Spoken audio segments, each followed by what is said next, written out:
प्रणतक्लेशनाशाय गोविन्दाय नमो नमः।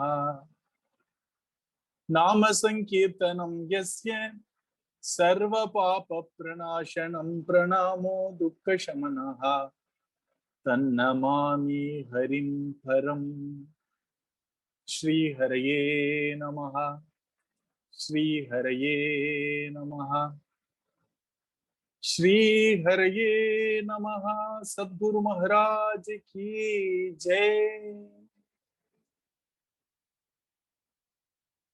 With the immense blessings of our beloved Guru Maharaj, Maharanyam Sri Sri Muralidhara Swami Ji, and by the causeless mercy of Sri Madhuri Sakhi Sameta Premika Varda Thakur Ji,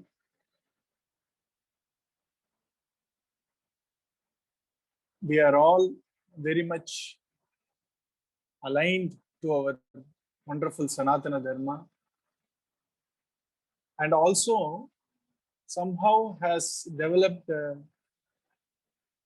taste and passion to do the Parayana of Srimad Bhagavatam, to do the listening, Shravanam of Srimad Bhagavata Katha, and also we have developed interest in uncovering the sweet secrets of Srimad Bhagavatam. It is indeed, all this is possible only by divine grace, Guru Kripa. Like always, we will take one sloka and we will try to see its various meanings, etc., like any other week. And this week, let us take a sloka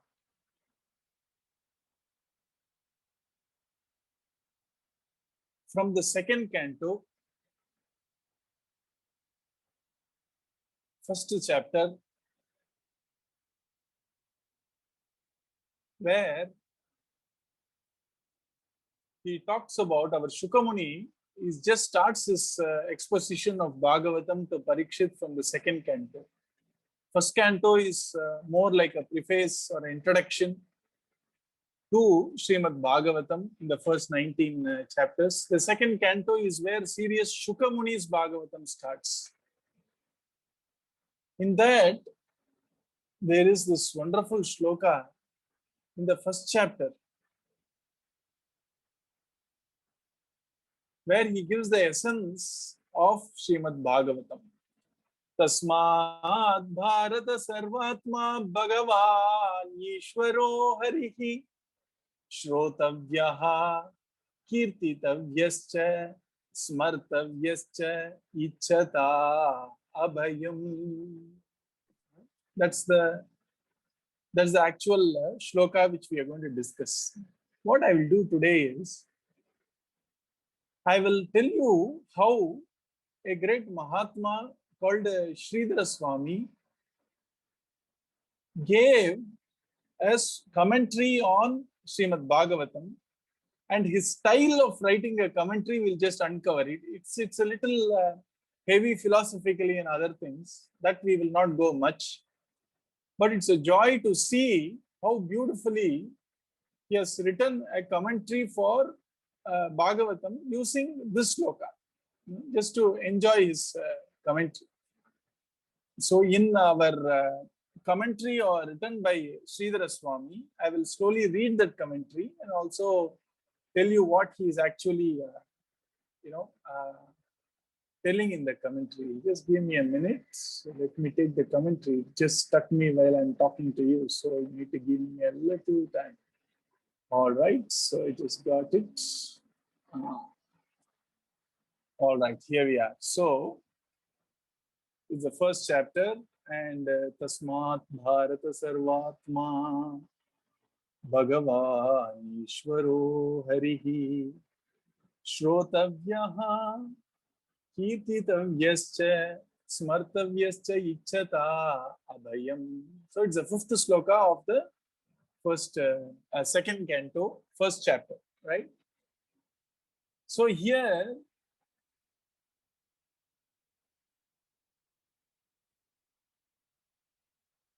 our Sridhara Pada is now starting with Tasmat Bharata Sarvatma Evam Viparyaya Prashna Uttaram Uktva Shrotavyadi Prashnasya Uttaram Aga Tasmat Iti. So here it is the 5th shloka of the first chapter, and our Parikshit asked a very pointed question to Shukamuni. You need to answer this to me, Shukamuni. Is what he asked. What is that he asked? He is asking 6 things from Shukamuni. And what is that he is asking? 6 things is very famous. We all know that. He's asking, tell me, what is that I need to listen to? What is that I need to do? And what is that I need to do as bhajana? What is that I need to do as japa?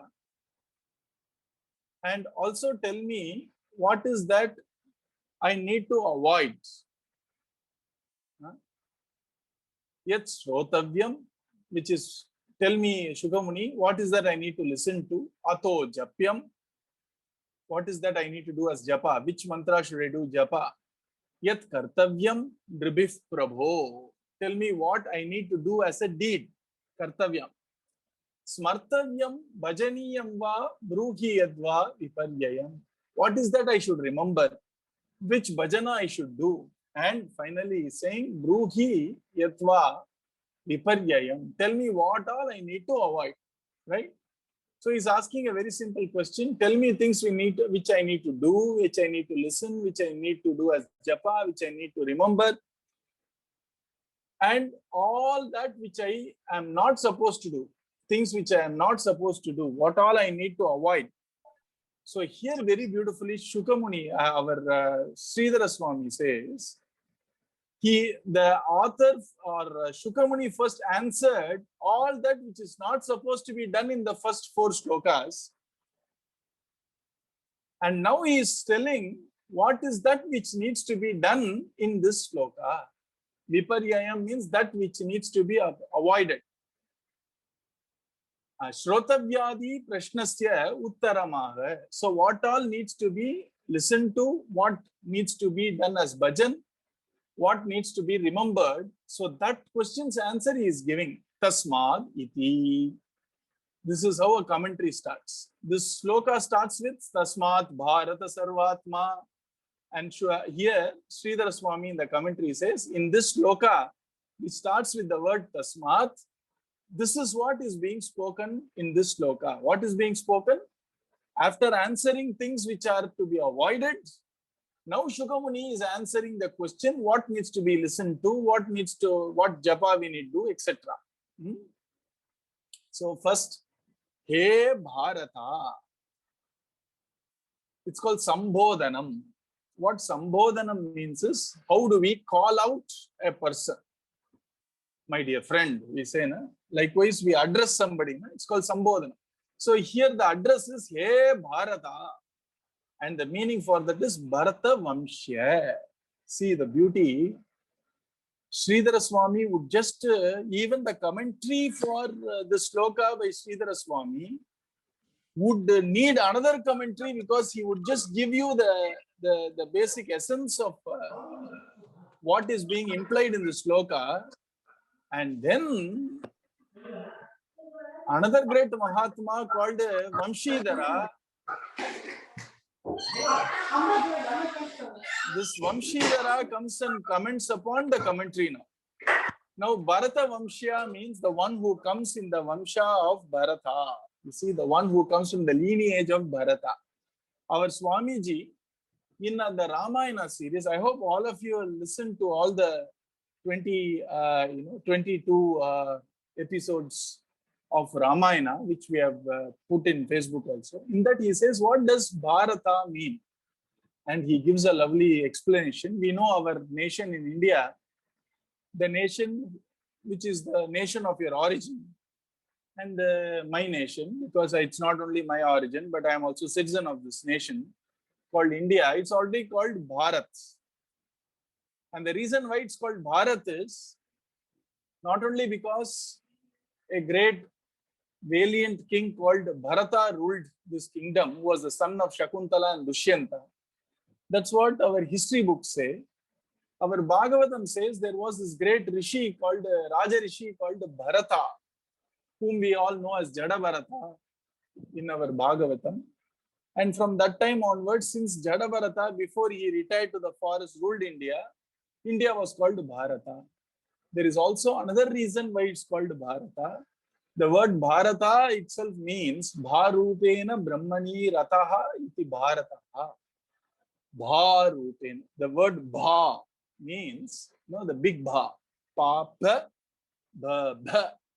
Bha means that which shines, okay? That which illuminates. And that which is self-illuminating, like a sun does not need another torchlight or another source of light to illuminate it. It is self-illuminating, right? Likewise, our self, our Atma or Brahman, consciousness is self-aware, isn't it? For us to know that I exist, I don't have to take the support of any other factor. I don't have to pinch myself to convince myself, I pinched myself, I can feel the pinch, so I exist. It is self-evident, isn't it? The fact that I exist is self-evident. And the example used always in any religion, in any culture, knowledge and light are used synonymously. It is something which is very fundamental to human metaphor and human thinking. When you say knowledge, immediately we associate knowledge with light. We associate consciousness with light. And that's why any culture, any language would say, can you throw a little light on this? Means, can I be given some help to understand this knowledge? So you say, throw light on. You say illuminated or illumined, disillusioned. You see this illumination, etc. So here, Bha means that which is self-illuminating, splendor. And that is the final truth of consciousness. And people who naturally have inclination towards that wonderful knowledge of the self are called Bharatas. So it doesn't matter that you are in USA or Canada or North America. Your natural inclination to understand, to know about the truth is inbuilt because you are Bharata. So here he is calling Parikshit as Tasmat Bharata Sarvatma Bhagavan Ishwaro Harihi Shrotavyaha Kirtitavyascha Smartavyascha Ichchata Abhayam. So, hey Bharata, Shukamuni addressed Parikshit as Bharata, and our Sridhara Swami, who is the commentator for Bhagavatam. We have to remember, this Sridhara Swami is different from Sridhara Yaval, who was a contemporary of Bodhendra Swami. This Sridhara Swami is said to be a little bit of a contemporary of Chaitanya Mahaprabhu, or little earlier than Chaitanya Mahaprabhu. The time frame of the commentator of this Bhagavatam, whom I am discussing right now, there is a little bit of a controversy there. But certainly he was either in the same time as Chaitanya Mahaprabhu, or he preceded Chaitanya Mahaprabhu by a decade or so. So he wrote a lovely treatise, commentary for Bhagavatam. It's called Bhavartha Deepikai. And so in that he says, hey Bharata Vamshya, the one who comes from the lineage of Bharata. Why? Because Parikshit, when you have only 7 more days to live, a normal person would say, let me go out and enjoy my life. Right? let me fulfill all my long-term dreams. Or what is there? I have to go one day. Let me give up on my quest for knowledge. All that doesn't happen for a Bharata. With 7 more days to live, Parikshit's only goal was to somehow get the knowledge of the highest truth, which is Krishna, which is Brahman, which is Atma, which is Paramatma. And so, rightly, our Shukamuni calls him, Hey Bharata Vamshya, you have shown your class, you have shown your quality, you have shown your greatness. Because with 7 days to live, instead of asking me, tell me a way to prolong my life, is there something I can do to push my life to beyond 7 days? Instead, you said, I have 7 days. Given the fact that I have 7 days, what is that I should listen to? What is that I should remember? What is that I should do bhajan? What is that I should do japam? What is that I should do as a work or a kriya? What all I should avoid? And reposing complete trust in the Guru, our Parikshit is just asking for the grandest purpose of human life, which is God realization. And so that shows the class of a Bharatiya. And so, aptly, instead of calling him Hey Rajan, Hey Parikshit, Hey Anga, etc., he is calling him Hey Bharata. Tasmat Bharat Sarvatma Bhagavan Ishvaro Harihi. Tasmat, hence, therefore. You see, the word therefore clearly shows a connection with the earlier sloka. When somebody cannot start a statement with therefore, sir, it means the arguments have been put forth before, and now this is the final conclusion when you say therefore, hence. So the 5th sloka of the first chapter of the 2nd canto, the 5th sloka says tasmat. Tasmat means therefore, hence. Why therefore? The first 4 slokas, our Shukamuni says, other pursuits are transient, but the pursuit to the spiritual knowledge is not so.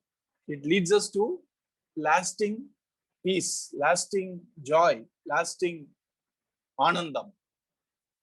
Hence, Parikshit, instead of listening to all the other stories, all the other matter, all the other subjects, you need to listen to only this. You need to do the bhajana of only this. You need to actually do the kirtana and the remembrance of only this. So, tasma Bharata. What do you have to do? Sarvatma Bhagavan Ishvaro Harihi. So, our Shukamuni is giving 4 different adjectives to our Bhagavan, Hari. The truth has been given 4 adjectives here. What is it? Sarvatma, Bhagavan, Ishvaro, Harihi. He has condensed the entire Bhagavata Dharma with all its dimensions in this one sloka. That's the beauty of this sloka. Hence, Hey Bharata, Hey Rajan, Parikshit, you need to do 3 things. Shrotavyaha. Shrotavyaha means it is Bhagavan Sri Hari's katha which is worth listening. You need to listen to his katha. You need to do the kirtana of Hari. And smartavya. You need to actually remember Hari. For what purpose, sir, should I have to do this?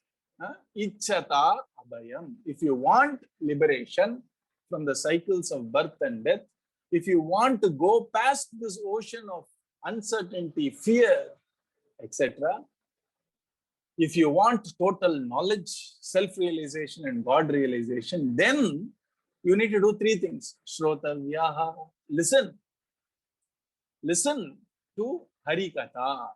Kirtitavyascha. Sing. Repeat. Harikatha. Hariguna. Right? Smartavya. Remember Hari. Only 3 things. Here very beautifully, A commentator cannot foist. I hope you understand what I'm saying. He can't thrust, he can't force his opinion on a text. A true commentator would actually love to explore the heart of the original composer or the original speaker. Here, Sridhara Swami is entering into the heart of Shukamuni and explaining why did Shukamuni say Sarvatma Bhagavan Ishwaro Hari.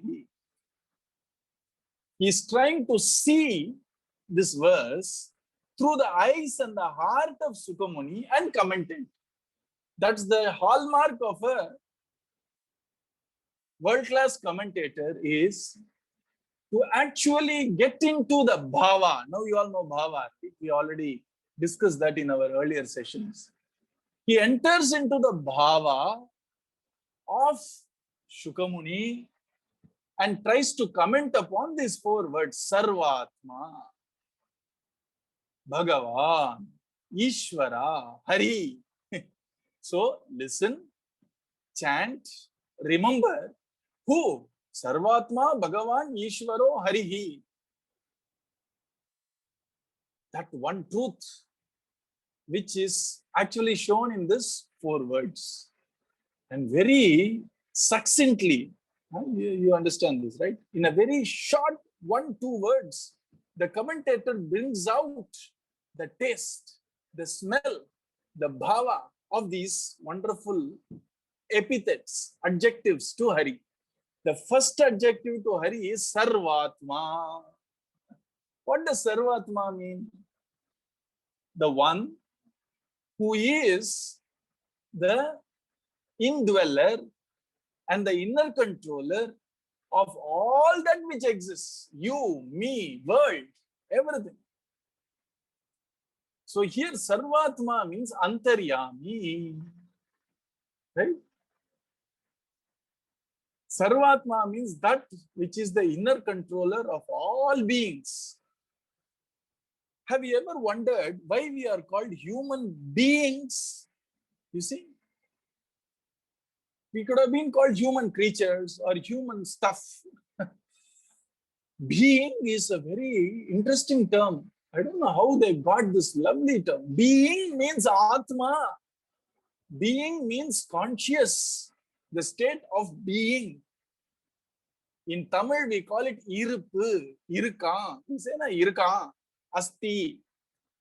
That is what is a lovely term. Somehow, English has found out the right term for all of us. Human beings. Beings. You see? So, Sarvatma means he is the indweller, he is the real consciousness in all of us. He is the actual real meaning of I. The body is not the real meaning of I. The mind is not the real meaning of I. And obviously, when I am in deep sleep, I exist. Na? One of the philosophers in Europe called Descartes, or however French would like to pronounce his name, Descartes, whatever, said cognito ergo sum. Very beautifully, he peeled one layer. I have head, hands, and feet, so I exist. It's a very animal way of looking at humans, you see. So he said, cognito ergo sum. I think, so I am. You see. So he went a few layers deep and said, just because I am breathing doesn't mean I am. Just because I have a body does not mean I am. Because I think I am. And that's a very good progress for a European philosopher who was apparently not a realized soul. That's a great stride in philosophy. But then, even in our deepest sleep, I know it's a little bit of a dose of philosophy, at least for those who are interested in that in later stage, this can be a seed for that. In our deepest sleep, we don't think, man. If we think in sleep, it becomes dreams. Dreams are nothing but thoughts, right? When we are dreaming that we are walking, we are not walking. It's just a thought of a walk. When we are dreaming that we are smelling a cake, etc., we are not smelling. It's just merely a whiff of a thought. When we listen to somebody else in the dream, it's merely a thought. What that we see, that we smell, that we do in the dreams, all are thoughts. So when I'm thinking, when I'm sleeping, it's called dream. But then I also have an experience of a deep sleep where I don't think, yet I exist. How do I know? Because when I wake up, I say I slept well. So I existed in the deep sleep. That's why I say I slept well. So that I am, or that which we really call as I, is, believe it or not, consciousness, which is no different from Hari. And so he says, Sarvatma. And all that he didn't say.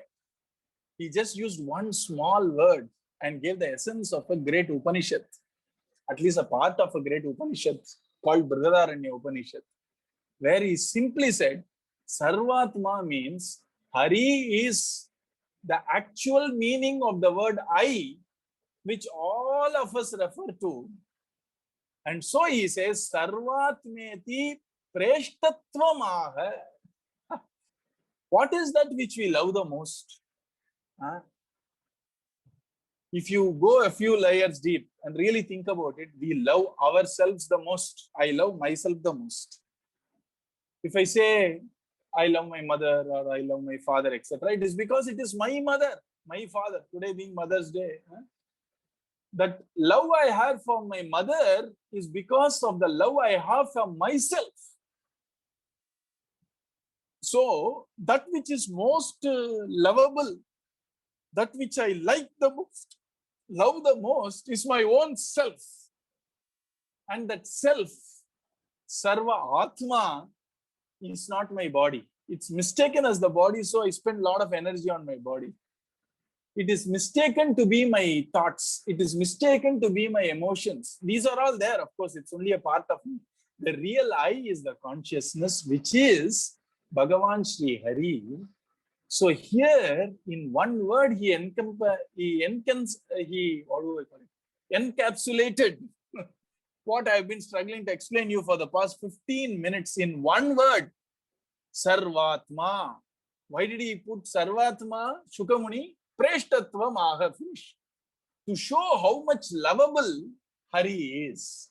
Why? Because all beings, right from a blade of grass to Brahma, loves his own self or her own self. And that real self, that real Antaratma, the real Paramatma is Hari.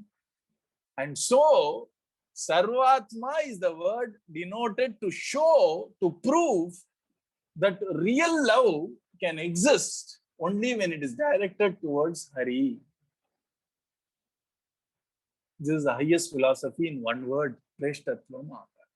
So in the original sloka, Tasmat Bharata Sarvatma. Why did he say Sarvatma? Preshtatvam. Preshtatvam na Priyam nartha. Preshtam. Our gopis also use the word Preshtam. Preshtam means one who is very, very much liked and loved by me is called Preshtam. The one who is the most loved is Preshtam. Why? Because Sarvatma. The love a husband has for the wife, a love a mother has for the child, or the child has for the mother, is the love one has for his own self. That's the grandest philosophy. And so, the word Sarvatma is used by our Shukamuni to show Hari is the most lovable of all, because he is the Atma of everybody, and everybody loves their own self, which is called Atma. Sarvatmeti Preshtatvamaha.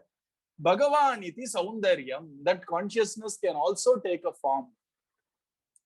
That consciousness also has a form. And that form is very beautiful. That form is the form of Hari. And so the word Bhagavan shows Saundaryam, beautiful, beauty. So Sarvatma shows love, Priyam. And Bhagavan shows Saundaryam, beauty. Ishwaraha iti avashyakatvam. Ishwara means the one who is actually the one who ordains and who actually ensures various activities of this body and the various activities of the universe. Without Ishvara, without somebody who is ordaining eyes to work, nose to work, ears to work, legs to work, hands to work, those won't work. Na?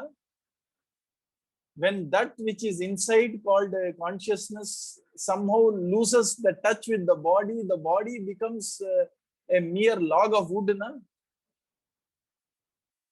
So that which is absolutely necessary for the bodily functions to happen, as per our philosophy, people think consciousness is a function of mind in the scientific community.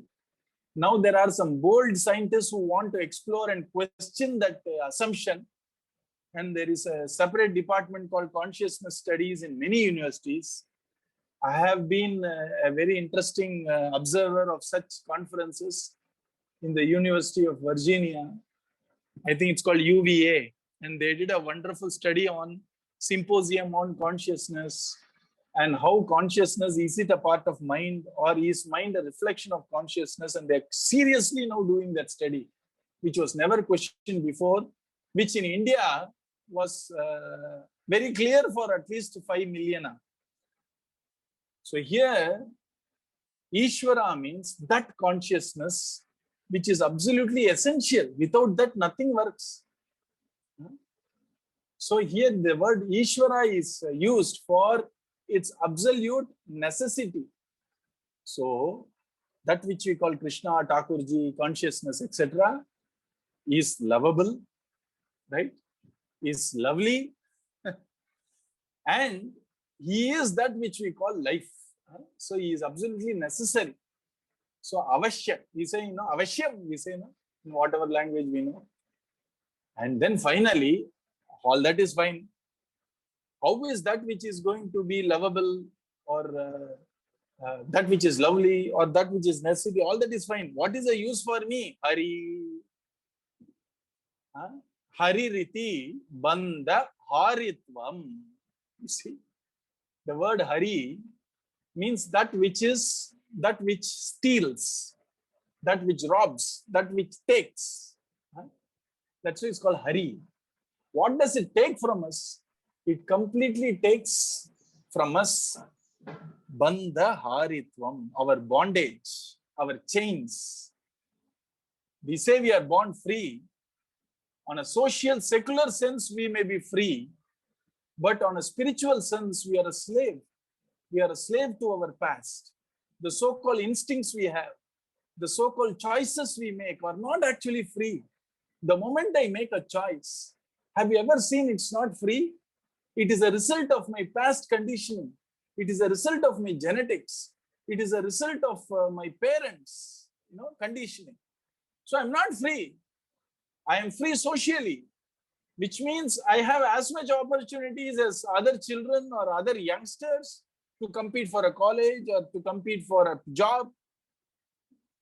To that extent, there is freedom in a free society. But within me, am I free? Do I lead my life with absolute freedom? When I make a choice, the choice is conditioned by my instincts, by my conditioning, by my genetics, you see. And real freedom is breaking totally free from such chains of the past. When I say past, I don't mean just from our childhood. Because coming from India, we understand that our history goes beyond my date of birth. My history is a history of time itself. I have been being born, living, died, born, living, died. There is a cycle which we call reincarnation or punarjanma, again and again. So here, there is only one person who can free us completely from these chains of my conditioning.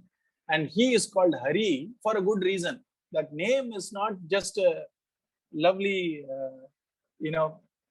fanciful name. It has a meaning. Hari means bandha haritvam iti Hari. It is because that he completely frees us from bandha. Bandha means bondage. He's called Hari. And so That Hari who is so lovable, stealer of hearts, so lovable. That Hari who is Manmatha Manmataha. That Hari which is so beautiful. Hari's name is beautiful. Nidan Alagendral Un Teyadum Alage Teyardan Alagendral. Everything is beautiful with Hari. So Bhagavan is the term used to show his beauty, Saundaryam. Huh?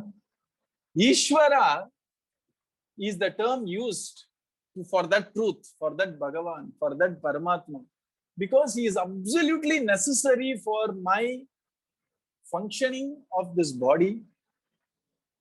Not only that, also for the functioning of the world, because the closest scientific term, it reduces the bhava, but we need to understand it to release the bhava. It's called field. You see, people call it field. That field exists even in the greatest of all vacuum, is what quantum physics says. It's called the field. And we say sarvagatatvam, which means we say he is omnipresent. God is omnipresent. How can a God who is 6 feet tall, or a 4 feet tall, or a 10 feet tall be omnipresent? So he is omnipresent in the sense that his true intrinsic state is that of consciousness, and there is no place, no space, no time where consciousness is not. Hence, he is omnipresent. Right? So that Hari, who is avashyak, he is absolutely necessary for the functioning of everything, for my inner universe, for my outer universe, for my own world, my business, and the global cosmic business. Both is necessary. So avashyaktam. So we call it as Ishvara. And Hari, because Bandha Harit, Bandham na bondage. When we say bondage, it is the bondage. He frees us from our notions, misunderstanding, wrong knowledge, ignorance, from the chains of our past. Right? So that's what our Hari is doing. And Abhayam. Abhayam means moksham ichchata. Ichchatana, for you, for those rare creed of people who truly aspire for free life. Not social freedom. It's a very small little particle of the real freedom. I want to be free. I don't want anybody to tell me how to run my life. It's a very, very minuscule portion of that freedom, which is anandam, love, etc. Real freedom is complete freedom from our karma, complete freedom from our past, our conditioning, to see things as they are, and which is what is called realization.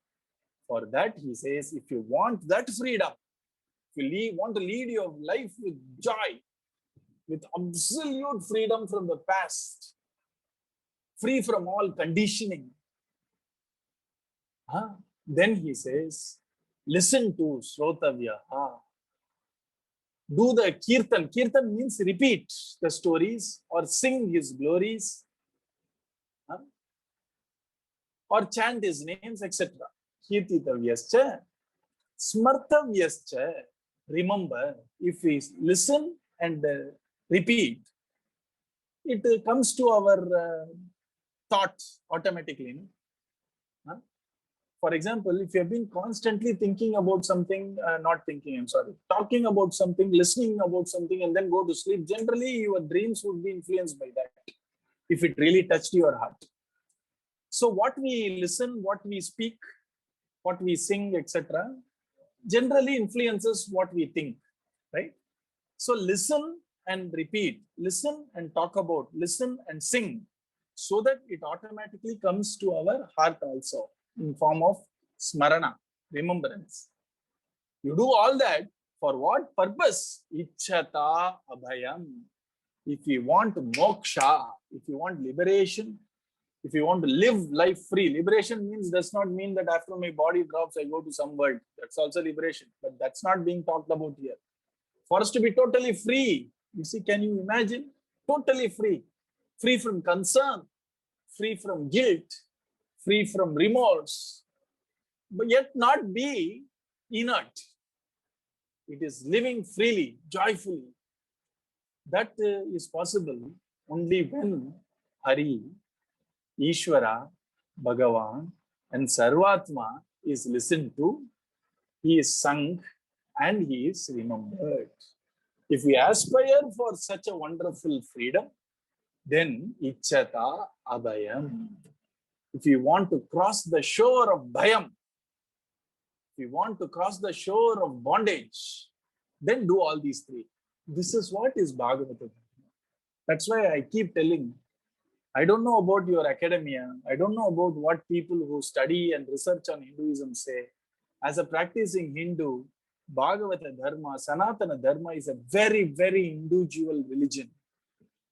Society is being formed to enhance our individual path towards the goal of human life. Satsang is there. We are not there for satsang. Satsang is there for us so that we can enhance our potential to be a human being,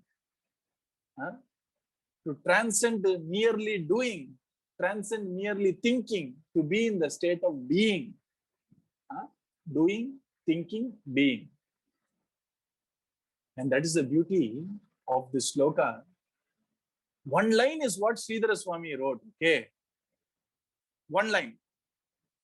And to explain that line, the commentator of the commentator, who is called Vamshidhara, has written 12 lines of commentary of the commentary.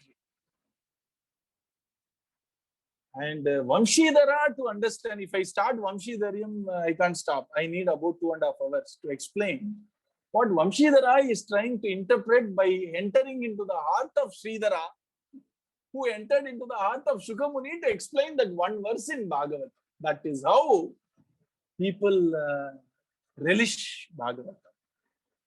And that is how Bhagavatam has so much of rasa. One lifetime is not enough. So, to be frank with you, whether I get liberated or not, the very journey of relishing this Bhagavatam, which is a grantha or a book for liberation, is very liberating. You see, it's so beautiful, it's so joyful, and which is the reason why it's not a retirement book. You see, I myself feel maybe I should have explored this even earlier. I would have seen things very differently in my earlier days. Whatever. So that's the beauty of Bhagavad. So Tasmat Bharata Sarvatma Bhagavan Ishvaro Harihi Shrotavyaha Kirtitavyascha Smartavyascha Ichchata Abhayam. Hey Bharata, the one who was born from the lineage of Bharata, Tasmat, hence, therefore, Abhayam, if you want liberation, liberation means freedom from fear. Freedom from fear means freedom from time. Freedom from time means freedom from thought. Freedom from thought means freedom from conditioning. Freedom from conditioning is the true realization. So, Abhayam. Hence, hey Bharata, hence, if you want Abhayam, Abhayam Ichchata, if you aspire for that state of freedom, Sarvatma, the one who is the Atma of everything, one who is the indweller, one who is the innermost. In Tamil, we have a lovely word. I don't know if any other language has that word, Kadavul, the one who is the Atma, Vul of everything. That which is inside, transcending all the outer layers, is called Kadavul. Body is one layer. My energy field, breath or whatever we call, all the biological energies in me. Next layer. Third layer is my emotional mind, thoughts. Fourth layer is Buddhi. And then there are 2 more layers which we need to go a little deeper in philosophy to understand. He is in the deepest layer, it seems. Sarvatma. Right? Kadavul. And it is because that there is something inside called consciousness that you are able to speak and think. And to deny my own self is to deny intelligence. Na? And some people say, Kadavul illai. And they call themselves intellectuals, which is the paradox of our times. You see?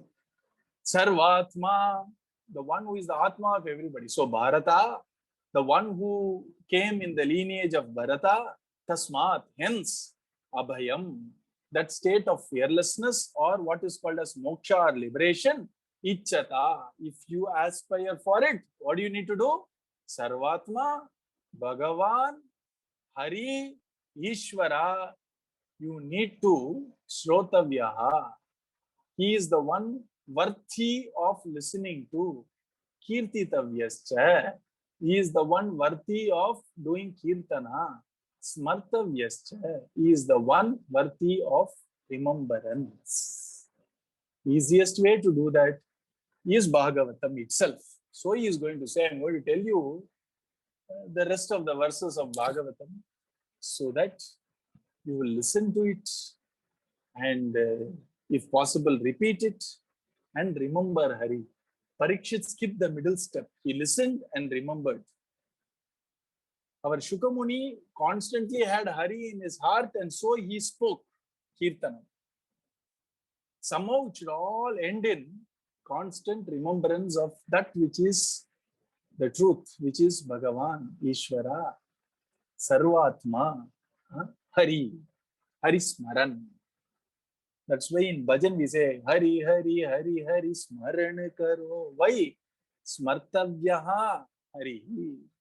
So even the bhajans, that's why we should not write our own bhajans.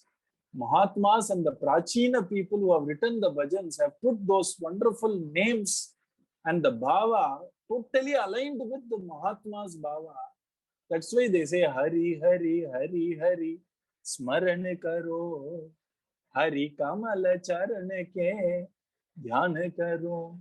Nara Hari Murahari Seva karo. Mukunda Madhava Bhajan karo. You see?